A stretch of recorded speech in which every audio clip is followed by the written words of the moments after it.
Petiot, bonjour. Bonjour. Vous êtes président du directoire de la compagnie immobilière Nouvelle-Aquitaine, donc SINA, qui est la holding immobilière de Procivis Nouvelle-Aquitaine. Un mot justement pour commencer sur Procivis. Quelle est la spécificité de son modèle par rapport à d'autres acteurs de l'immobilier? Alors Procivis, c'est un acteur très particulier en réalité, puisque nous sommes à la fois complètement dans le jeu de la concurrence, mais en fait à part entière également, puisque nous sommes une coopérative. Donc nous sommes dans l'environnement coopératif, ça veut dire que nous diffusons des valeurs de coopération, ça veut dire que nous n'externalisons pas de dividendes, ça veut dire que nous ne cherchons pas le résultat maximal. Donc c'est un modèle effectivement très particulier qui associe nombre de bénévoles, personnes physiques, mais également des collectivités locales, des banques régionales dans ce projet qui sont dans nos collèges en fait. Et donc c'est un modèle qui est très intéressant, en réalité très ancien et très moderne j'ai envie de dire, parce qu'il peut nous projeter dans un temps beaucoup plus long. Et puis en même temps nous sommes complètement dans le jeu de la concurrence à travers nos différents métiers, quoi. SINA regroupe donc 13 entreprises et 21 marques. Vous couvrez un panel très large des métiers de l'habitat. Malgré tout, peut-on dire que votre mission première reste l'accession à la propriété ? Ah oui, c'est le cœur, hein, c'est l'ADN des SACICAP, des coopératives. Depuis 1908, les statuts précisent que nous avons vocation à servir les classes laborieuses et méritantes. Donc vous voyez, c'est très ancien.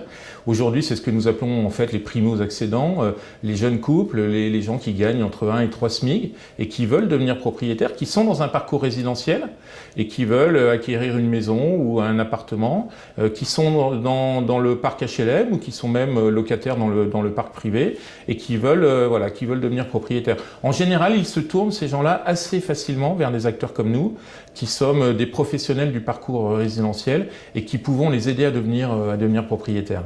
Il est de plus en plus question d'éco-responsabilité et d'environnement. Comment vous positionnez-vous sur ces sujets ? Alors nous sommes présents, comme tous les promoteurs, comme tous les constructeurs de maisons individuelles, sur l'ensemble des territoires de Nouvelle-Aquitaine. Et sur l'ensemble de ces territoires-là, nous essayons en fait de nous faire les promoteurs, à la fois certes des nouvelles réglementations, ce qu'on appelle la RE 2020 dans le jargon, qui est l'intégration de nouvelles normes environnementales, mais on essaye surtout d'aller un peu plus loin et on a notamment acculturé nos équipes qui sont en train, je dirais, de basculer complètement dans un nouvel univers qui est celui de l'environnemental, de l'aspirationnel, du sens que nous voulons donner à la construction. Nous avons notamment 2 projets qui sont très emblématiques de ça.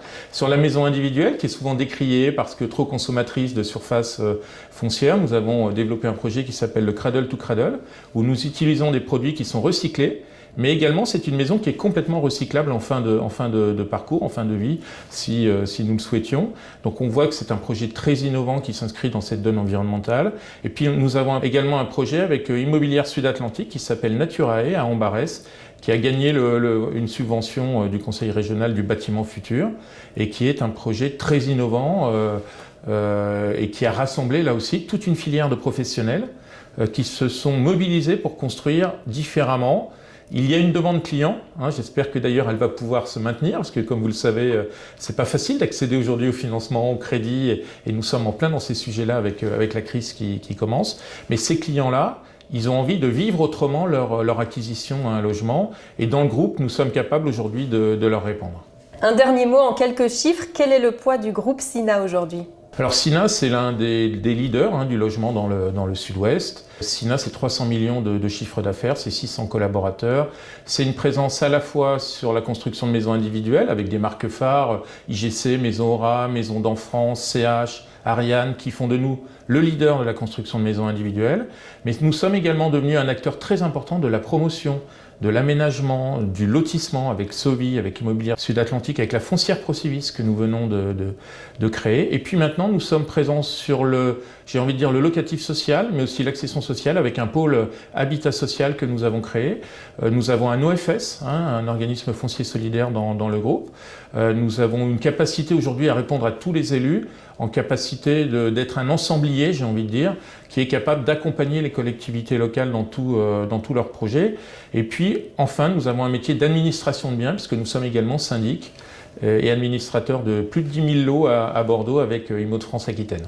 Merci Philippe Petiot. Je rappelle que vous êtes président du directoire de la compagnie immobilière Nouvelle-Aquitaine, SINA. Merci à vous.